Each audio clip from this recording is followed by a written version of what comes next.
Trinity degree మరియు PG కళాశాలలో తృతీయ సంవత్సరం చదువుతున్న విద్యార్థులకు వీడుకోలు పలుకుతూ యువ ఉత్సవ్ కార్యక్రమం నిర్వహించడం జరిగింది. ముఖ్య అతిథిగా Dasari Manohar Reddy, founder of trinity group of institution మరియు doctor D Harikanth, principal, university college Satavahana university జ్యోతి ప్రజ్వలన చేసి కార్యక్రమాన్ని ప్రారంభించారు. విద్యార్థులు అన్ని రంగంలో ముందుండాలని, స్కిల్స్ పై పట్టు సాధించాలని దాసరి మనోహర్ రెడ్డి అన్నారు. ఉన్నత శిఖరాలను అధిరోహించడానికి ముఖ్య లక్ష్యం సెల్ఫ్ డిసిప్లిన్ మరియు లక్ష్యంపై ఫోకస్డ్ గా ఉండాలని డాక్టర్ హరికాంత్ విద్యార్థులకు సందేశం ఇచ్చారు.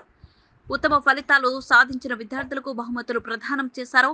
ఈ కార్యక్రమంలో ప్రిన్సిపల్ రాజు, వైస్ ప్రిన్సిపల్ నీతారెడ్డి, అధ్యాపకులు, విద్యార్థులు పాల్గొన్నారు.